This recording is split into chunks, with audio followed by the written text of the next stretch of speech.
Hello again. This is part 2 of my walk with the Lord.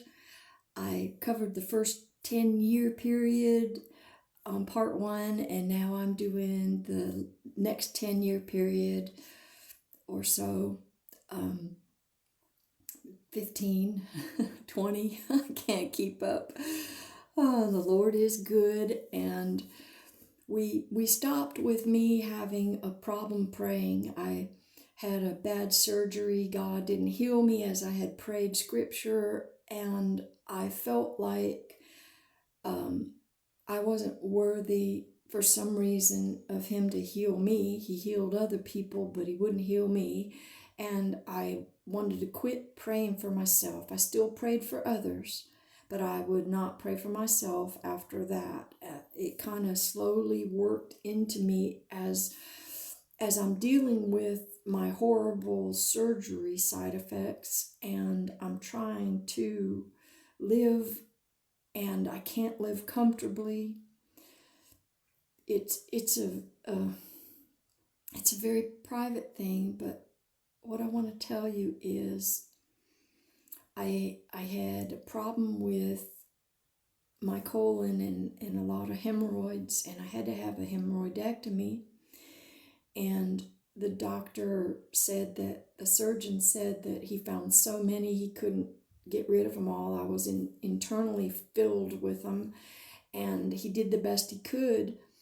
And this was July of 2001, and he went on a vacation because it was right at July 4th, and I was sent home too early from the hospital because insurance didn't want to keep me at the hospital.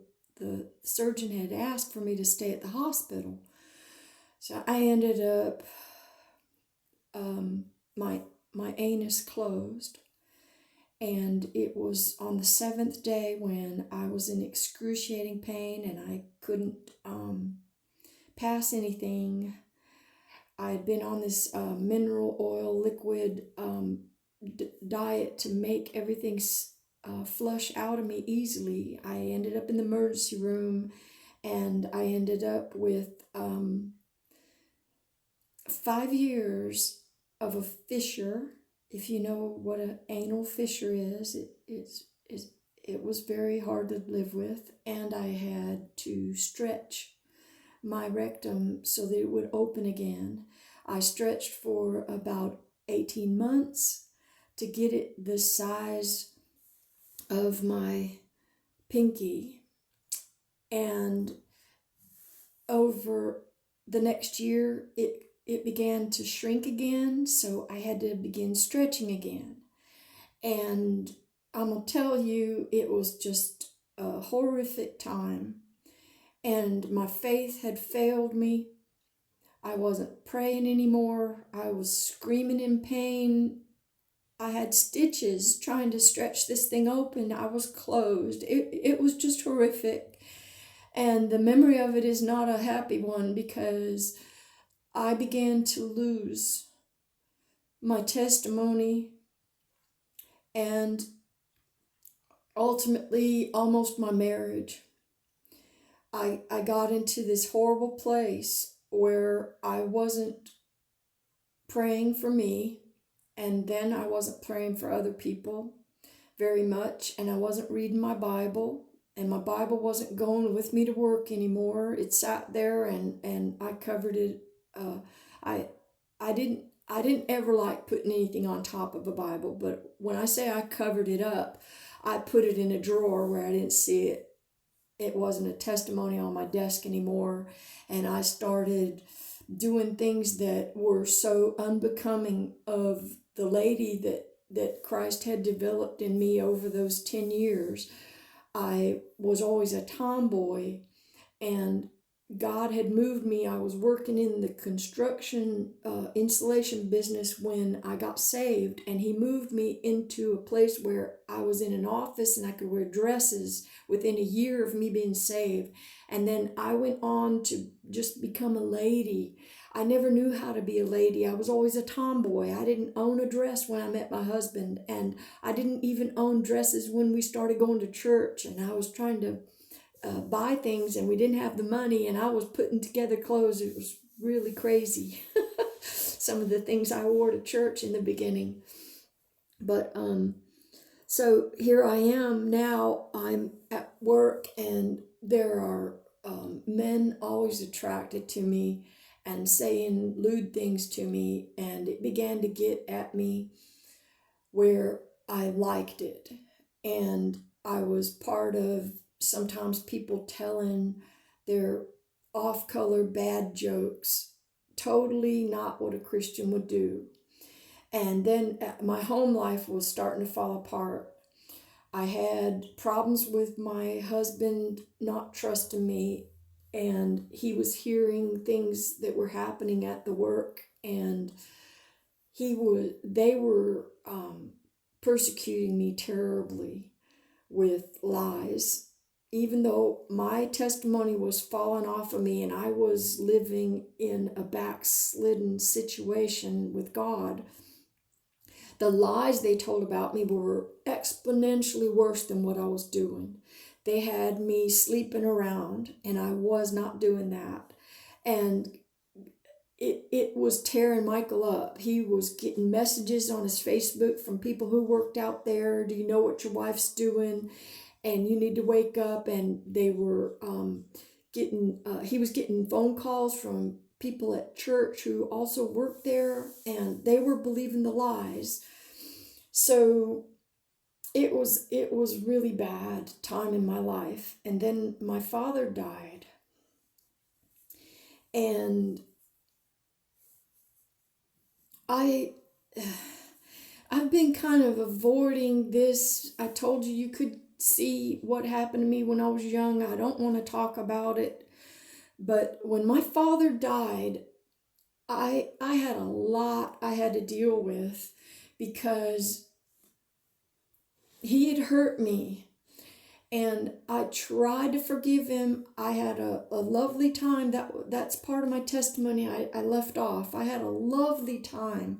The last 10 years of my father's life, I had been saved, and he had his mind. He had dementia. He lost his mind soon after 10 years, and he lived about 4 more years before he died. But so I came to a place where I forgave him, and we had the most wonderful time those last few years, and I couldn't see him enough. He was in Louisiana, I was in North Carolina. It was hard to visit, but I had a wonderful time, and I feel like through God's help and God's grace on my life, I had a heart. I loved everybody, and I couldn't hate my father anymore. I had to love him, and I forgave him, and he was a daddy to me, and we had a wonderful time. I have so many beautiful videos. My dad carried a video camera everywhere he went, and we had such a good time. So now my dad has died, and I find all these things coming up inside me, and I don't know how to deal with them. I felt cheated because I was supposed to die before him. He was supposed to watch me die. He was supposed to suffer a pain that his daughter dies, and not me suffering a pain that my daddy died. And I also feared, did he go to heaven? So you can see how mixed up I was. I had a godly influence on my life, that I was concerned for my dad's salvation, but I had an evil influence on my life in that I was cheated, and I was supposed to die before him. So another thing that I failed to mention, I still had a dream to die early. I felt like it was in a good way now, because I was saved and I was going to go to heaven. And who doesn't want to go to heaven? It's wonderful when you're suffering down here. And I had that. I had so many trials. That surgery. Those problems were in my life all those years before I had the surgery, and it just things would get me down, and I would say, "Boy, I'm ready to go home, Jesus. I'm ready to go home. And I looked to die. And there were promises in the Bible, like the promise where you honor your mother and father, and your days shall be long on the earth. And there's a promise with the command. And I wanted to honor my father and my mother, but I didn't want the promise. And I asked God, just don't give me that promise. Don't make me longer here. Take me earlier. So this was something that had stuck with me. And now I'm questioning what happened with my father. And I'm feeling all the abuse and the hurt that he put on my life is coming back up, and I'm still having nightmares at this time in my life too, and I'm having a hard time dealing with it. So I talked with my preacher. My mom had shared these stories with me that my dad had become abusive to her again when he had mobility, and he was hitting her again, and he was cursing her. And it wasn't long, he lost the ability to talk, and he lost the ability to move, and he was bedridden the last year of his life. And the abuse stopped, but I was afraid that he had backslidden, and I don't believe a backslidden person goes to heaven, and I was struggling. And so I went to my preacher. Preacher Carden told me that what he had witnessed of my father when he visited, he said that he believed he was in heaven and that my heart shouldn't be worried about it. Well, I came home and it was heavy on my heart, and I don't remember that I was praying at this time, and I wasn't talking to God, and I didn't pray for myself, and I don't remember having the greatest relationship with God. But look what God did for me. I had a dream one night about a week after my dad had passed, and I had talked to the preacher that Sunday, and I think it was a Tuesday night. I had a dream that my dad died on Friday, December 23rd, 2005. I think it was a Friday. Well, anyway, so I had this dream. I just was so excited what God showed me in this dream. I could see a huge pile of people I was part of. I was in the middle of them, and there were screams, all of them screaming, and I couldn't really make out what they were screaming, but there was desperate crying going on and hollering. I couldn't figure it out. And then there was like this huge rift in, like when there's an earthquake and the earth separates, and there was this jagged edge to it, and everyone on my side was clumped up to their edge, and then there was another mass of people on the other side clumped up to their edge. And I didn't understand what was going on. I was just trying to get my mind wrapped around where was I, what was going on. And then I heard a voice saying, Linda, Linda, Linda, I'm here. Linda, I'm here. And I saw a hand going up on the other side. And I saw my daddy. And I knew exactly what was going on. There was the rift that God says divides us, that we can't see into heaven. And God had given me a view of heaven. And then all the other people that on my side were screaming. I could tell what they were screaming. They were screaming their families' names and their people's names. And they were asking, are you there? I can't see you. Have you made it? And they were, and I was seeing that my father had made it into heaven. And I just was elated over this dream. And then about a month later, I had another dream. And it was just so simple and sweet.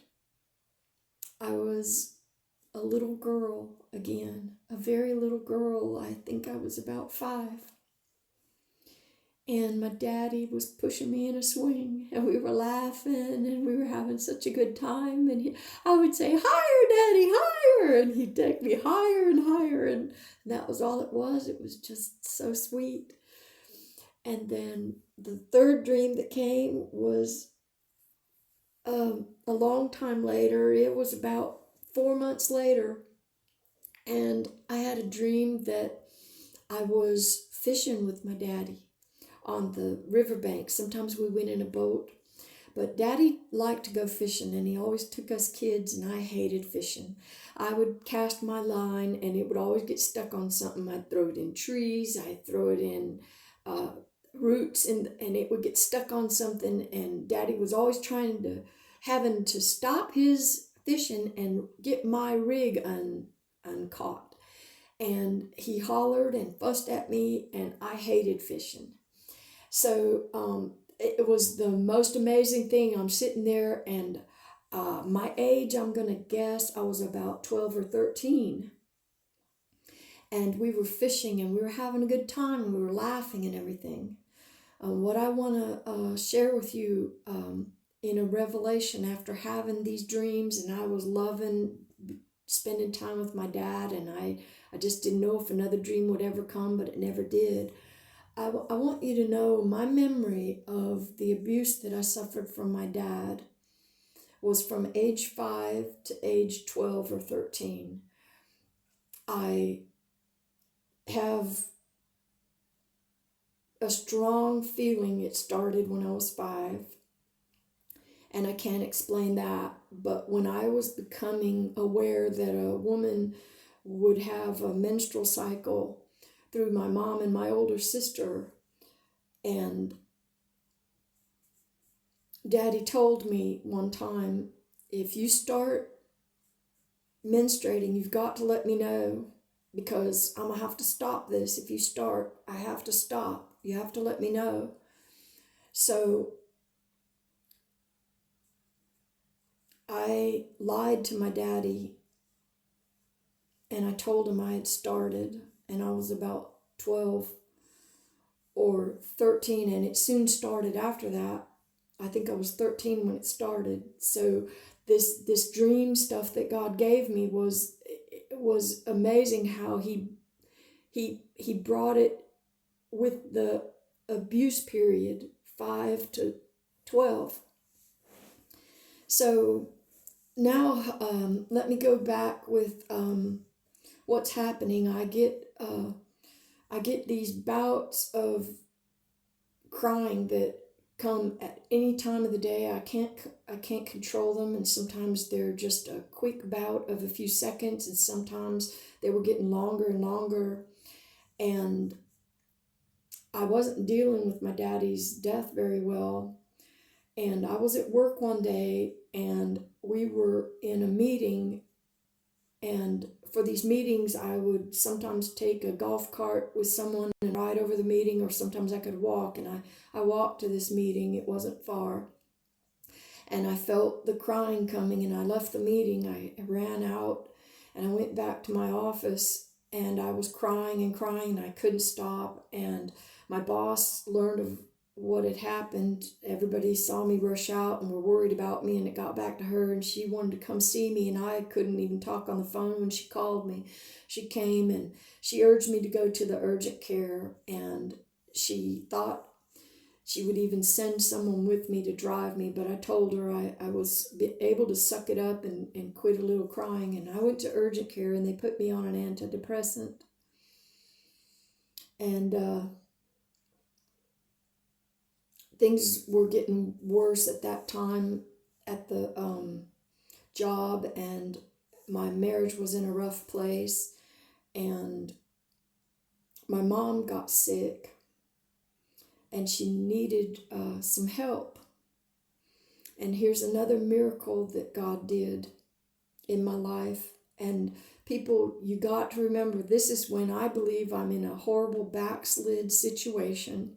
I'm not praying to God. I'm not reading my Bible. I don't know why he's given me these wonderful things, dreams of my dad, and now this miracle with my mother.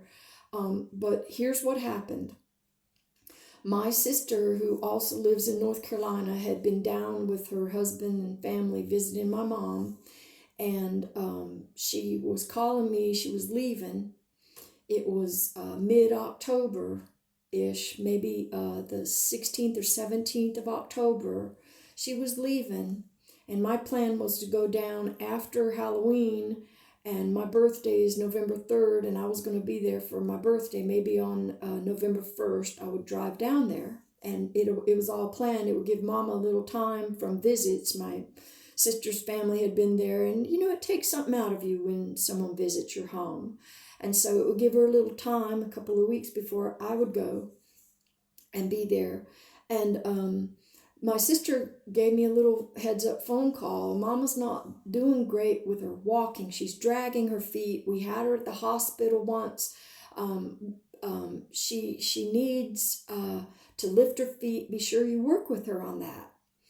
So I said, okay, and I'm thinking Mama always had problems with her legs, varicose veins, and her feet swelled, and I didn't know what I was going to be able to do for her, but I was going to be the best I could be when I went to see her and try to help her. And I got impressed on me. My sister had left on the 17th, and I got impressed on me. I had to go early. On the 19th, I told my husband, I'm leaving tomorrow. He says, I thought you were going to leave after Halloween. I said, I don't know why, but I'm going now. And I called my mom to let her know I was coming early. And when I got there, my mom, unbeknownst to me, was slowly dying with a urinary tract infection that had moved into her kidneys. I didn't know that. It turns out she was getting weaker and weaker. She got stuck on the toilet. She had been sitting there trying to go and was losing her ability to hold herself up, and she kind of fainted a bit and was very weak. And we called the paramedics. The firemen came and lifted her off the toilet. Poor butt was ringed around, so swollen from sitting there so long. Well, anyway, and then she fell one time. I couldn't get her up. I was weak in my arms, and I was frail with shoulder rotator cuff injuries in both shoulders. And I couldn't get her up, and she was down, and we couldn't get her up. She couldn't get up, and we called the paramedics again within a couple of days, and they said, look, we're committed by law to take you to the hospital because you've called us in such a short time twice. So, and Mama would not go. The German in her, very strong-headed, and she said that she would go to the hospital tomorrow. So I held her to it. She tried not to go, and I held her to it, and we went to her doctor that next day for an emergency visit. Her doctor could see her. And what happened was my mom had been given a prescription. My sister had taken her, and she had a urinary infection, a urinary tract infection, and she'd been given these pills. When she went to the pharmacy, she got the prescription, but she brought them home and forgot what they were for and decided she wasn't going to take them. Unbeknownst to my sister, she hadn't been taking her medicine, and the infection moved then into her kidneys. And when I took her in, the doctor quickly admitted her to the hospital. She was going in renal failure almost, and she almost died. And all I could think was, God laid it on my heart to go to my mom early. If I had gone as I originally planned on November 1st, I would have come to a house with my mama dead on the floor or in the chair or wherever she would have died. And I praise God that he did that, and he let my mom live for several more years. But I ended up staying with my mom while she was in the hospital a lot longer. It took her a long time to come home from that episode. And I stayed with my mom for approximately 7 months. They had found a spot on her lungs, and we were going constantly to the hospital. And I ended up leaving at Christmas time. I convinced my mom she was doing much better to come see the family. I thought there's little possibility she'll ever come to North Carolina on her own. It will only happen when one of us is here to bring her. So I brought her up against her will for the longest time, and she finally gave in to me. And all I want to say is somehow I had a heart of love that God gave me, and I was always the peacemaker in my family, and I spoke to my mother in love and caring, and I cried with her and I hugged her, and we had a sweet, sweet relationship in her elderly years. And it was through my love that she changed her mind. My sister had a more forceful to try to fix her walking and help her, and my sister was more like El Commando. Mom, we're good, you got to do this, you got to do that. And I'm not saying my sister didn't love my mother, she did, but my sister confessed to me in a broken heart after my mom passed away that she didn't have the love relationship that I had experienced with my mom in the last years. She said, I had that love most of my life, Linda, and I think you never had it. And I think we switched places as Mama was nearing her end of life, and you got to experience the love, and I didn't have that love as much anymore, and it broke my heart that I didn't, is what she said. But anyway, so I left because Mama had depleted all her deductible, and it was costing her money to go to this doctor mess, and they never figured out what was going on with her lung, and she wanted to quit. I told her, Mama, you're 85 years old. If you don't want to go, you don't have to. It's not hurting you. You don't have any pain. You're doing great. Why suffer with all these pokes and prods? And they were taking biopsies. And so anyway, my sister had a whole different view of that, and she believes that I gave Mama the license to sit back and die. That Mama gave up on the doctors after that because of me, and she was pretty upset. She thought Mama could live to be 100, and Mama wanted to live to be 100. But anyway, so Mama died about a year after I left her. One thing that happened when I came back at Christmas, I came by the house here, and Michael and I weren't in a good place, and I was getting clothes because I was staying a lot longer than I had planned, and I was wearing some of Mama's clothes, and I really need to get some of my clothes. And Michael saw what I was doing, and he had the Lord on him, I believe, because he read my intention. He said, You're leaving me. You're not planning to come back, are you? And I told him, I'm not. I said, I'm not living in this house. What had happened with us, I'll share this because it's just part of my backsliding. The loss of my testimony at work, and everyone persecuting me with their lies, and Michael had been affected by that, and he told me one day that he didn't want to kiss me anymore. We didn't have any relations, intimacy or anything, and he stopped kissing me. We used to kiss for morning before you go to work, and in the evening before you go to bed, and when you first got home, I would run to his car if I was already home and welcome him with a big hug and kiss, and all that was gone. And it got to a place where he didn't want to talk to me. I was depressed, and he didn't know how to deal with it, and I ended up losing my job in 2012. So I hadn't been working. This was 2015 to 16 that I lived with my mother those 7 months.